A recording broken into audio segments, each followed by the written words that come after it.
Vapi transport association દ્વારા આજથી transport premium league 2026નો પ્રારંભ થયો છે। વાપી ઇન્ડસ્ટ્રીયલ એસોસિએશનના ગ્રાઉન્ડ પર યોજાઈ રહેલી આ ત્રિદિવસીય ટુર્નામેન્ટમાં ટ્રાન્સપોર્ટરોની કુલ 12 ટીમોએ ભાગ લીધો છે। તો એશિયાની અગ્રણી ઔદ્યોગિક નગરી હોવાથી અહીં ટ્રાન્સપોર્ટ ઉદ્યોગ મોટા પાયે વિકાસ પામ્યો છે।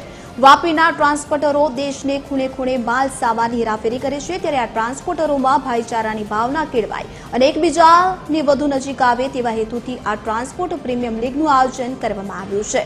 તો ટુર્નામેન્ટના અંતિમ દિવસે રાજ્યના નાણાં અને શહેરી વિકાસ મંત્રી કનુ દેસાઈ, વલસાડ ડાંગના ધારાસભ્ય ધવલ પટેલ અને ગુજરાત ટ્રાન્સપોર્ટ એસોસિએશનના પ્રમુખ વાસણ આહિર સહિત અનેક જાણીતી હસ્તીઓ પણ ઉપસ્થિત રહી હતી અને વાપી ટ્રાન્સપોર્ટરોને પ્રોત્સાહન પૂરું પાડશે।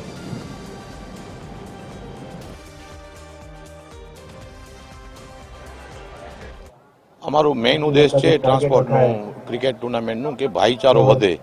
વાપીની અંદર 2800 થી 3000 ટ્રાન્સપોર્ટ છે। દરેક રાજ્યમાંથી દરેક જ્ઞાતિના લોકો અહીંયા ટ્રાન્સપોર્ટનો વ્યવસાય કરે છે।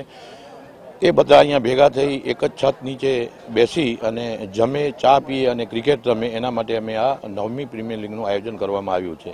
સાથે સાથે વાત કરીએ તો આ અહીંયા જે ટ્રાન્સપોર્ટ ટુર્નામેન્ટ ચાલે છે, ટ્રાન્સપોર્ટ ઉદ્યોગની અંદર ખાલી ટ્રાન્સપોર્ટર ભાઈઓ નથી હોતા, જે એક લેબરનું કામ કરે છે, માલ જે ચડાવે ઉતારે એ બી અમારા ટ્રાન્સપોર્ટમાં જ આવે છે। સાથે સાથે જે ટ્રાન્સપોર્ટની અંદર જે મુકાદમ હોય એ બી અમારો ટ્રાન્સપોર્ટર જ ભાઈ છે। સાથે જે ક્લાર્ક છે, ડ્રાઈવરો છે, ડ્રાઈવરની સાથે કંડક્ટર હોય, એ બધા અહીંયા સાથે મળી અને સાથે રહી અને 3 દિવસ અહીંયા ક્રિકેટ ટુર્નામેન્ટ ચલાવીએ છીએ।